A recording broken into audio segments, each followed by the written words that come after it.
नमस्कार मित्रांनो, आपल्या चॅनलवर तुमचं मनापासून स्वागत आहे. आज आपण पुण्याहून थेट महाबळेश्वरच्या सुंदर प्रवासाला निघालो आहोत. या व्हिडिओमध्ये तुम्हाला संपूर्ण रोड जर्नी, वाटेतलं निसर्ग सौंदर्य, घाटांचे अप्रतिम नजारे आणि काही उपयुक्त ट्रॅव्हल टिप्स पाहायला मिळणार आहेत. त्यामुळे व्हिडिओ शेवटपर्यंत नक्की बघा. चला तर मग सुरू करूया आजचा प्रवास.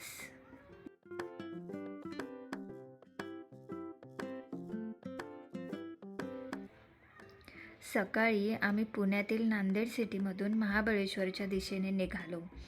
प्रवास सुरू करण्यापूर्वी एक महत्त्वाचं काम म्हणजे कारमध्ये फुल डिझेल भरून घेतलं, जेणेकरून वाटेत अनावश्यक थांबावं लागणार नाही. थोड्याच वेळात आपण पोहोचलो नवले ब्रिजवर. हा पूल त्याच्या नावाइतकाच प्रसिद्ध आहे, कारण इथे वारंवार होणाऱ्या अपघातांमुळे तो अनेकदा चर्चेत असतो. नवले ब्रिज पार केल्यानंतर पुढे हा सुंदर बोगदा लागतो. पावसाळ्यात बोगदाच्या दोन्ही बाजूंना पसरलेली हिरवळ मन मोहून टाकते. हा रस्ता मुंबई-बेंगलोर महामार्गावर साताऱ्याच्या दिशेने जाताना लागतो. त्या दिवशी एका लेनमध्ये एक ट्रक बंद पडल्यामुळे थोडी वाहतूकही पाहायला मिळाली.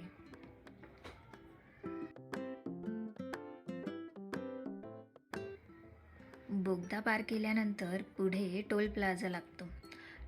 टोल भरून पुढे निघाल्यावर रस्त्याच्या दोन्ही बाजूंना दिसणारी हिरवळ आणि मोकळा रस्ता प्रवास अजूनच आनंददायी बनवतो.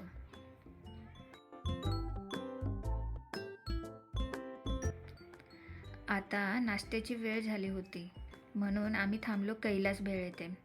टोल नाका पार केल्यानंतर थोड्याच अंतरावर डाव्या बाजूला हे ठिकाण आहे, त्यामुळे प्रवाशांसाठी अगदी सोयीचं आहे.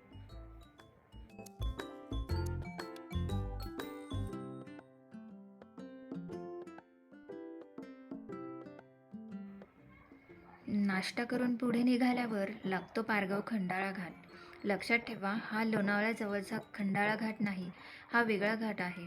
इथे तीव्र वळणं आणि चढ असल्यामुळे मोठे कंटेनर, कार आणि इतर वाहनांमुळे वाहतूक थोडी संथ असते.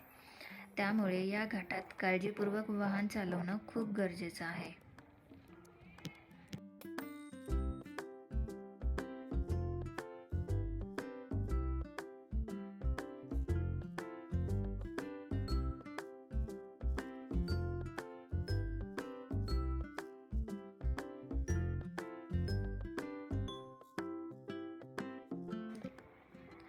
घाट पार केल्यानंतर पुढे एक मोठा दिशादर्शक फलक दिसतो. इथून ब्रिज खालून उजवीकडे वळायचं आणि तिथूनच महाबळेश्वर सुमारे 40 किलोमीटर अंतरावर आहे. या रस्त्यावर दोन्ही बाजूंना उभे असलेले जुने वडाचे वृक्ष आणि हिरवाई पाहताना प्रवासाची मजाच काही वेगळी वाटते.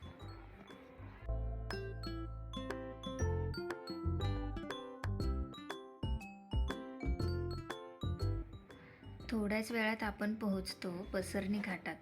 हा घाट तुलनेने अरुंद आहे आणि दोन्ही बाजूंनी वाहतूक सुरू असल्यामुळे विशेष काळजी घ्यावी लागते. पावसाळ्यात तर इथलं सौंदर्य आणखी खुलून दिसतं. मध्ये काही ठिकाणी रस्त्याचे कामं सुरू असल्यामुळे वाहतूक थोडी सावकाशच होते.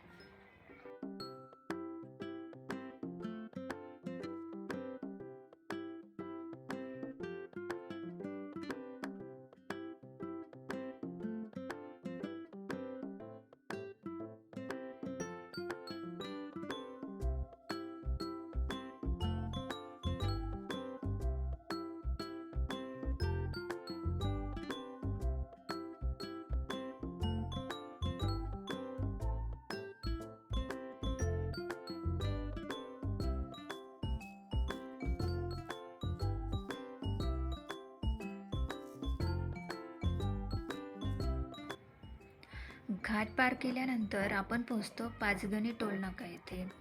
जर तुम्हाला पाचगणीमध्ये फिरायचं असेल तर पूर्ण टोल भरावा लागतो.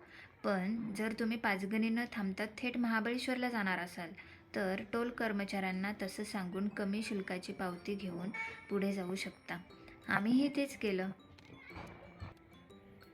पुढे जाताना डाव्या बाजूला छत्रपती शिवाजी महाराजांचा भव्य पुतळा दिसतो. त्यानंतर पाचगणी बस स्थानकही लागते.